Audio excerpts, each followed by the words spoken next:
Y'all favorite YouTuber, the favorite analyst, talking about shit that nobody talk about, talking about players that nobody talk about. We don't talk about a team that nobody cares about. A team that I got green on for today and got the hat. A team that people underrate. Some people don't see a future. Like ESPN had on rate 28th in the future, which means they have no future. They'll have no players that make you think this team can turn it around. We do have a lot of draft picks from the Brooklyn Nets, from the Dallas Mavericks, that we can turn those into a huge trade like the Houston Rockets, turn it to get a superstar back, or we can turn it into good role players. We drafted Sullinger late. We drafted a couple guys late, and they ended up becoming good players. Sullinger, not a franchise player, but he's a good role player. Now that we got Brandon Wright, a finisher, even Tyler Zeller is shooting 70% from the field, mostly because of Rajon Rondo giving them dump off passes and a lot of alley oops and stuff. We got Brandon Wright, who's quicker, more athletic, and a better finisher and a better shooter, kinda, but he's a better defender. We got a shot blocker and a rim protector in Brandon Wright. Now it's looking like Tyler Zeller gonna be a starter still, and he's another trade chip. We got Marcus Smart, James Young, Tyler Zeller, Evan Turner. We got Sullinger. We got a lot of trade pieces. We got Jeff Green, and we got a lot of draft picks. So we could turn this around quick, or we could just build through the draft. We got a lot of players to trade. We got a lot of picks to get rid of. So with that being said, I don't really like the team we have. I don't like Olenek. I don't like Marcus Smart. I don't like James Young. I only like Avery Bradley, Jared Sullinger, and Brandon Wright. Them are the only three players I like on this current team. I don't like Jeff Green, and he's too old. I don't see him part of the future. You know what I'm saying? Trade him for a first round pick, and I will be cool. Especially if it's like if you trade him to the Kings or you trade him to a team like or Phoenix or something. That'd be a good trade because they're gonna get a mid-20 pick or a 15 pick because they might not be a playoff team. So right now it's looking like we ain't looking that good. But for the Boston fans that watch us this year like I do and watch us play and watch how Rondo affected us, let's run down the numbers for the people that think in the record that we a bad team and we don't have no future. We have a coach that knows what he's doing. He instilled a great offense. We can beat up on bad teams. We ain't that bad. We ain't that good. But we still could go out there and compete every night, every game. And our coach makes sure as we does that. We bring energy, we bring shooting, we bring finishing, we bring extra ball movement. So we're gonna run down the number for people that think Boston suck. Boston has no future and they ain't nothing without Rondo. Even though we just won yesterday.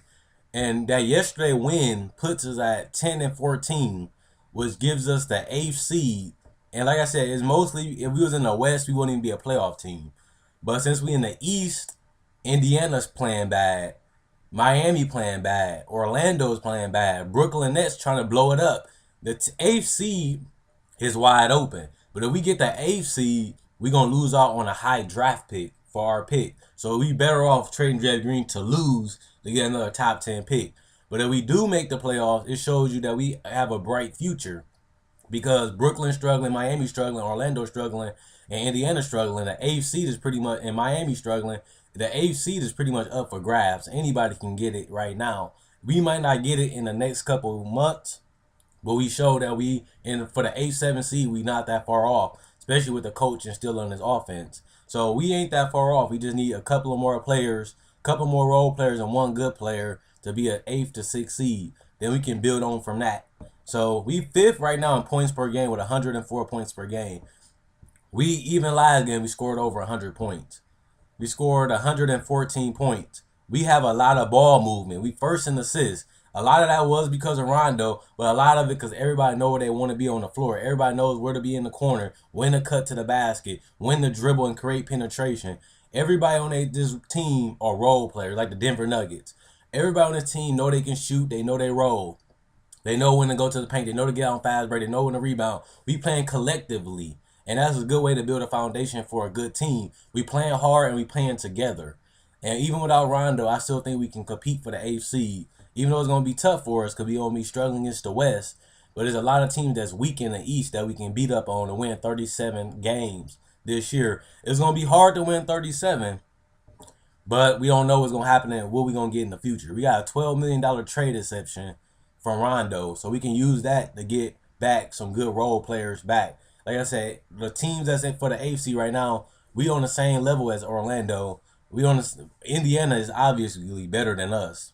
And Charlotte is obviously better than us, but they not playing up to par, and they don't have the offense we have. We 28th in defense. That's something that we can fix a little bit with Brandon Wright being in the middle, warding off defenders and protecting the paint. That could get up to the middle if we can get Marcus Smart, who I don't like, and I don't like him being a point guard. But he is a good defender with Avery Bradley, who is undersized for the shooting guard. Marcus Smart can play hard, bring that energy, and play hard on the defensive end. That should help us out. Putting Brandon Wright, a rim protector, and a player that knows where to be on the rotations could help our defense a little better. We can put 2 decent defenders in there. That could help us compete against the weaker teams in the West and the East. So that's one thing. 11th in rebounds. That was mostly because you had Rajon Rondo putting up 7. And you have everybody playing collectively. That's probably going to go down as the year goes past. But it's something that we could build with. Brandon Wright can be a good, huge rebounder for us because he only played 20 minutes. He could be a huge 10, 11, 12 rebounder with a lot of minutes, 30, 40 minutes a game. And like I said, Sullinger got a chance to get a lot of rebounds. Jeff Green gets a lot of rebounds. And Avery Bradley and Marcus Smart and Evan Turner can grab 3, 4 rebounds. We can still be in the middle of the pack for rebound. So right now I'm trying to tell you guys, the Boston Celtics future ain't looking that bad. We can battle for an 8th seed. I'd rather us go to the lottery, which we might be at the end of the year. But right now we got the type of offense that we can play against anybody. But our defense is just so suspect. But when Marcus Smart possibly could be a starter, he's a good defender and he has good size and he brings good energy and commitment to the defensive end. He could help us out. And with Brandon Wright, a rim protector, a shot blocker, and a guy to know where he needs to be at on the defensive end, could help us beat up on the weaker teams to win us 35, 37 games, what could ultimately give us a 8th seed in the East. So right now we in the middle of pack between being a mediocre team and being a horrible team. And with the offense we got, we are above average offensive team. So we in the mediocre range right now. We on the Orlando Charlotte range. That could be good, but it's missing some pieces. So with the draft picks and the players that we could get in the trade exception, we could make some moves to be good quicker, or we could just build through the draft. As a Boston Celtics fan, I prefer to build through the draft, but we got a lot of picks. We got a lot of this trade exception. We can gather a whole lot of talent and still make the playoffs this year and have a good future. But if we trade Jeff Green for the first round pick, we basically going for the lottery this year because he's been putting up good numbers.